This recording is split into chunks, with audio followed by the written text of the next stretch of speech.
کسانی که در فدراسیون هستین در کجای باشه نباشین، مثال میتونه که روز چهارشنبه فرزندکای مایوب تونه مثال ختان مایوبین بیاین مساجو ایمو رایگان در حق همه مسلمین دعا کردیم خداوند متعال سه نعمت ای یکتش نعمتی که ماه شریف رمضان در بین دلت میلی وطن دارد هوای از چمن دارد ای بخدا دلم یادی وطن دارد.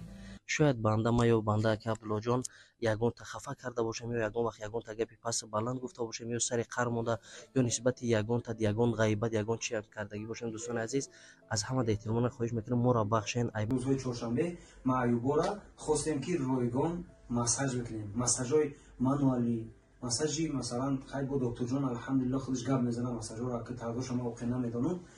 سخنای برادرم سم شده میگم که کینه از سینه بدر کن ای پسر زیاتش دوزخ حذر کن ای پسر. آخر میگم که زندگی ما از روی انمی کار مونای برادرها، شما نباشید ما هیچیم، چون که شما هستین ما هستیم برادرها. با همین خاطر رحیم پروداکشن.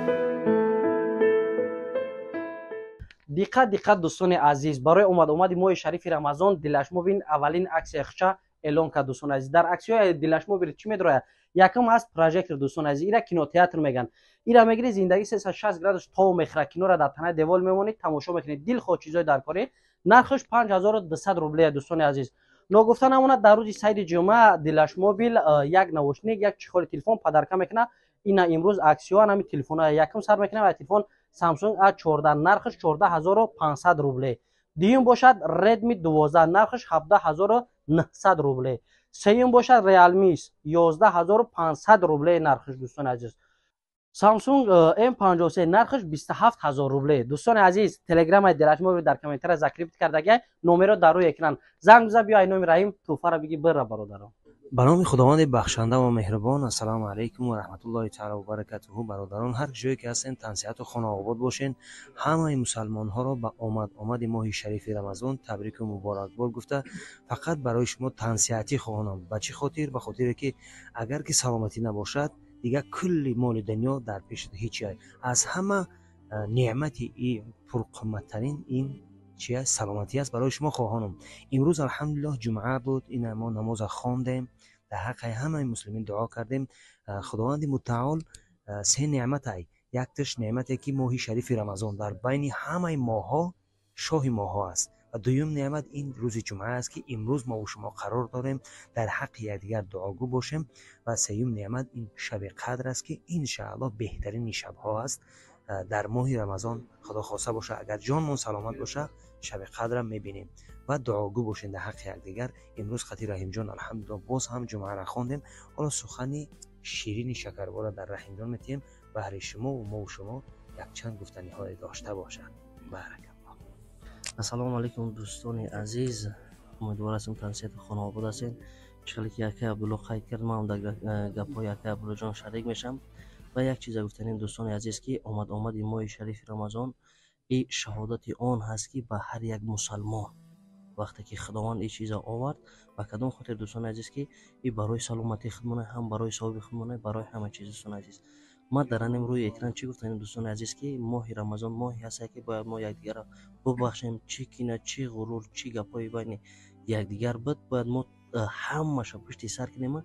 یک دوستی بین اسلام بین برادر همه چیزی که دوستی باید برادر مسلمان یکدیگر را غضب نداشته باشه، کینه نداشته باشه، یکدیگر را دلسیایی نکنه. از اون جمله دوستان عزیز شاید بنده ما یا بنده که عبدالله جان یگان تا خفه کرده باشم یا یگان وقت یگان تا گپی پس بلند گفته باشم یا سر قر مونده یا نسبت یگان تا یگان غیبت یگان چی کردگی باشم. دوستان عزیز از همه د احترام خواهش میکنم ما را بخشین. ای ما یگان کمبودگی داشته باشه، چون که ما همه وقت کمبودی را در خودمون جستجو میکنیم نه اینکه در یگان کسی دیگه. دوستان به همین خاطر از همه د احترام خواهش میکنم در کامنت را در حق من دعا کنین ببخشین دوستان عزیز که ای ما بنده یگان کمبودی یگان ناحرمتی نسبت شما گذشته باشه یگان جدا گپ مون بلند رفته باشه پس رفته باشه میدونه که دوستان عزیز بنده به کمبودی نمیشه و ان شاء الله یک سورپرایز خوبه امروز همراه اکای عبدالله جان و قاری جان تصمیم گرفتیم که در آمد ماه شریف رمضان پیشنهاد شما کنیم. میخوام که از زبان شیرین اکای عبدالله جان شنویم.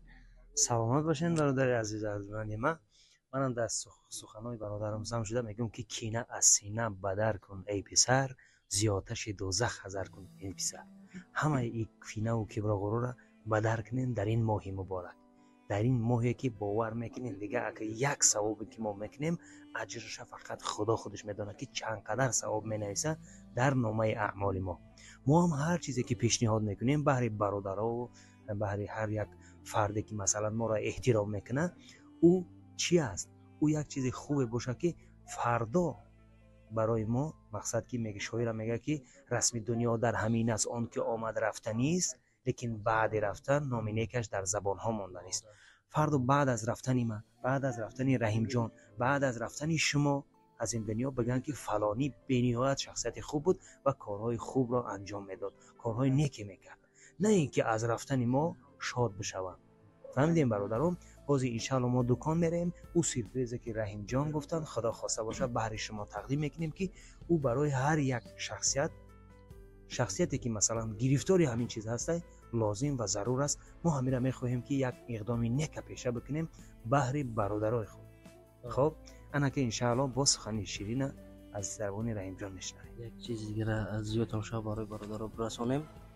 بسیار روز جمعه وقتی که ما برنامه‌ای میکنیم، بعضی نفر اومدن میگه شما سوء استفاده از اسلام میکنین، میرین آخرش جمعه برادران یک چیزای همین تلفن وقتی که شما ما را تماشا کردین، همین نامه اعمال ما برادر جان، وقتی که میتونید در کار خوب استفاده ببرید، میتونید در کار بد. هر یک کس هم جرئت نمیکنه که روزی سید جمعه را تبریک بگه برادر جان. نگاه کنه که همه بلاگر، همه هر کاره، لیک از اول گفتگیم تا با آخر میگیم که زندگی ما از روی انمی کار مونای برادرها. شما نباشید ما هیچیم، چون که شما هستین ما هستیم برادرها. با همین خاطر سبب ما همین که اول تبریک کنیم شما را برادر جان، بعدا بریم از کار ما. شما هم انشالله میم برای سلامتی خودتان برادران عزیز و انشالله باوری کامل دارم که امروز با بهترین ها میشود که تا حال کردگی نبودن و این چیزا انشالله ما برای شما پیشنهاد میکنیم. فقط نوا را به دوستا برفتون پنج کنید که هست نفرای نیازمند که به همه چیز محتاجن برادرها. امروز سخن در ماه شریف رمضان از مرکز خدمت رسانی زیارت چوب یک تحفه خوب، تحفه چیزی هست که با آدمایی که روز بریم گپ زنیم بعد شاید حال میشیم. میریم دوستان عزیز. خب ما رو پیگیر باشیم. اکا برو جان، برادرای عزیز گفتن که ما امروز جمع میبریم، یک سورپرایز خوب داریم. اکا کارا با گردن گرفتی تا آخر شب گی چی میگن برادرای عزیزا؟ اویرا خود پیشنهاد کرد دی آخر گپ نکرد. میگن که او ای خورد کلون میخوره، کار ای کلون خود میکنه. دوستان عزیز چقدر که میبینین هجومای ما دوستان عزیز همه تا میگن که اینمی روز جمعه بگه تا شنبه یک شنبه اومدن بگیره انشالله تو فای خوب هستن. کدام نفرانی که در تریتوری مسکو تقویم یا توفای برادر جون میتونی که اینمی آفیس ما بیا نمره اینا در روی اکران موندگی زنگ بزن بگی برا گپ سر مقصد می بچه‌ها. پیشنهاد ما همراه اکا عبدالله جان همه برادران عزیز که میخوایم که روزی چهارشنبه هر روزی چهارشنبه در یک ماه 4 بار هر هفته یک بار دوستان عزیز با نفرانی که معیوبن ها سن سال همشون گپ میزنیم. معیوبی هستن که با مساج نیاز دارن برادران عزیز. همه نمود معیوب با مساج کردن ممکن است، درست نیست برادرها. نمرایی که میبینین دکترای زنگ میزنیم پیشکی نام نویس میکنه که بسیاری بعد نه وقتی شما را بگیریم نه وقتی ما را، برای که آفیس میان بچه‌ها همه میان. با همین خاطر دوستان عزیز از همه احترام خواهش میکنم کسانی که در فدراسیون رسین در کجای باشین نباشین، مثال میتونه که روز چهارشنبه فرزندکای معیوبتون مثال ختان معیوبین بیاین مساجو ایمو رایگان خاص از برای الله، برای پیشروی کارمون دوستان عزیز. چخیلی که گفتیم یک قسمت کاری ما در همین خیلی کارهای خیر میروه. از آن جمله مثال روغن و مساج دیگر همه چیزاش ایسوی ما یگان چیز نمیگیرن دوستان عزیز. لیکن کسانی که میان مثال دارو میبینن یگان چیز میبینن حتما اینا خریداری میکنن برادران. مثال چخیلی شاید که یگان کمبود زندگی، یگان دخی، یگان قرآن کریم، یگان چیز دیگر در کار میشه. همین خیلی سخت عبدالله جان. خلاص هر روز چهارشنبه ما مقصد گذاشتیم که آدم هایی که معیوب هستند، اینوالیدایی که گروپ یکن باشن، اگر فقط همین رقم های ما در الحمدلله اکرام هست زنگ بزنید ما نام‌نویس کنیم. ما گفتیم که آگاه باشیم که شما میبینید هر روز چهارشنبه در یک ماه 4 روز روزهای چهارشنبه معیوبا را خواستیم که رایگان مساج بکنیم. مساج های мануали масажи масалан хай бо докторҷон алҳамдулилло худаш гап мезанад масажҳоро ки тағдир шумо воқеъ намедонанд пеш ан омадан ҳатман занг бизанед қади доктор ҳамсӯҳбат шавед рӯзи чоршанбе метавонед ки аз ҷоҳои дурам ки бошен дар ҳамин федератсияи Россия биёен рӯзи чоршанбе алҳамдулилло шуморо ройгон массаж мекунем ва бо духтурҷон алҳамдулилло тавсиҳо метиҳад ва як дуо метиҳем барои пешрафти кори мо. Ва як чиз дигар бо нагуфта намонад, тақвими моҳи шарифи Рамазон. Бародарое ки наздикиҳои мо дар бозори Садовод, бозори Люблино, бозори Южный ворота умуман дар ҳамин Москва қарор доранд, биёянд марҳамат нами ройгонай, яъне тақвими моҳи шарифи Рамазон тибқи муфтиёти ҳамин Москва омода шудагиай, соати чанд мехӯрӣ, соат чанд ҳуй мекунӣ, намоз ҳамаш нависагиай, ройгон касе ки меояд қадами муборакша мегузора да ӯ як таъмир хоҳ мегира намегира чизе мегира намегира ҳамин як ройгон туҳфа карда мешавад. даже агар ҳамин наздикиёда бошӣ биё ина мера метем то бихе бирра гуфти гапо барои дар ҳаққи мо як дуо кунем. бале бародарони азиз, бо шумо хиёл накунед ки дар туҳфаи ҳиҷома ҳамин чиза метан бародаро. шояд ки тамошо кунед ки ҳар ҳафта мо ҳиҷомаро ташкил кардаги будем, мегуфтем ки ҷойнамоз, қуръон, китобу мисол майка ҳамин чизо бародарои азиз ин туҳфа дар ин тамоман алоқамандӣ надорад. туҳфаи ҳар ҳафтаи нави мо ҳастанд.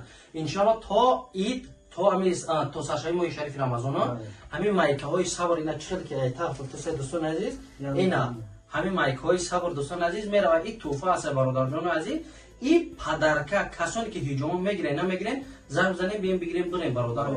баъд нафароне ки фарзандотонам меёрен ё хитон ме бародарони азиз ҳатман коғазҳои духтариш боша бародарҷоно, барое ки аёто набурен ки ҳама чиза массаж гирифтан категория чиз ки манай бисёр чизҳое ҳаста ки тамоман даст расонда намешавад. ба ҳамин хотир бародарҷонои азиз коғазоша дошта бошед. хуб кадомет ки надорен меем бо иҷозати хитон докторҷон як бор дигар мебина ки иҷозат ҳаст нест, баъд массажша мекуна бародарони азиз. фақат рӯзои чоршанбе дигар рӯзода пешакӣ занг занен занг нозада барое ки дигар рӯзо доктор меҳмонаи мо ҳамин ҳар рӯза ба рӯзи худаш ҷудо кардагим ҷудо кардагӣ мақсад на шумо хафашед на мо. иншаалло ки намои шарифи Рамазона биё бародарҷон иншаалло массажот ройгон ягон ясмата намегиранд. бо як пиёла чӯи моро агар шаб боша мехӯред ки рӯз боша иншаалло ки мои шарифи Рамазона дар бузургиш бомбурам иншаалло беҳтарин мешавад. бале вақте ки шумо мебиёед алҳамдулилла инам хеле рӯи нами ҷои массажа дидесен ҳаминҷа шуморо массаж мекунад. рӯзои чоршанбе бори дигар гуфта мемонам ва бисёре аз бародаро бисёре аз мусалмонҳо ғамгин буданд ба хотире ки соли гузашта Рамазон вақто ки рафт гуфтам ки хай аки Рамазон рафт тавба накардем Рамазон меравад гуфтагӣ барем. ина алҳамдулилло бо Рамазон омад. хай ӯ Рамазони гузаштагӣ баъзеҳо хай гирифтанд Рамазона, баъзеҳо то ин Рамазона аллакай нестанд дар байни мо шумо, хай марг мисол аз байни мо бурдашонанд ва ина алҳамдулилло хушбахтона Рамазон омад. худованд ҳар яки мо шуморо дар ин рӯзҳои муборак, дар ин рӯзи моҳи муборак дуомона қабул бисозад. аз сидқ дуо кунем, ҳама кинаву кибру ғурурро бирорен, фақат ҷустуҷӯи савоб бошем ки дар ин моҳ агар як савоб кунӣ худованд аҷраш худш медонад ки чанд савобай ва агар як гуноҳ кунӣ бо гуноҳшам баз меравад. ва дар биҳишт як даре ҳастае ки бо номи Райён фардо рӯзи қиёмат анамун дар фақат рӯзадорҳоро фарёд мезанад ки куҷо шиду рӯзадорҳо биёен аз дари ма бигзарем дар уни биҳишт. бале ана дӯстони азиз, дар охири навор мехоҳам ки як чизи хуб ака Абдуллоҷон замзама кунад. чор мисра эй ғариб ватан мехоҳӣ, чор мисра ки хубша иншаалло барои бародарони азиз беҳтарин мешавад. замзама кунам ё ки ба мисли не ба мисли анамо замзамаҳои ширин. اگر اندر غریبی از لباسی زر وطن داری، اگر صد ناز و نعمت روی خون دور از وطن داری، اگر صد ناز و نعمت روی خون دور از وطن داری، دلت میلی وطن دارد، هوای اون وطن دارد، دلم میلی وطن دارد، هوای از چمن دارد، دلت میلی وطن دارد، هوای از چمن دارد. ای به خدا دلم یادی وطن داره. اگر که 1000 شاه و گدا و چیزی باشه نباشه، اگر که ای برای وطن دیگر ما چیزی بگیم نگیم کمه.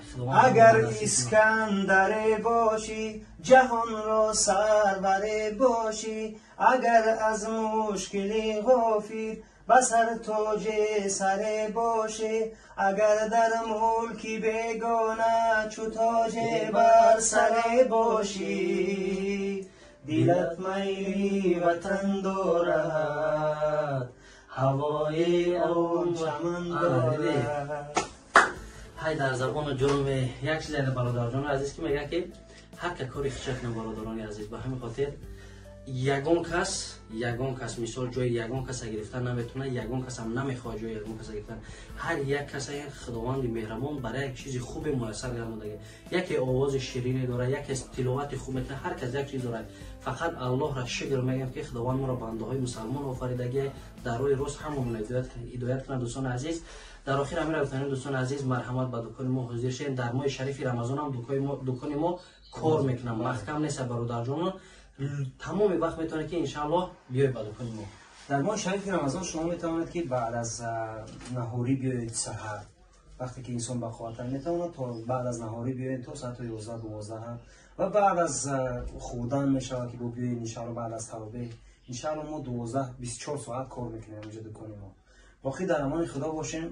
کم کاسگاه به منظرت غم و اندوه و درد را نبیند سرت. سلام علیکم. الله نگهدار.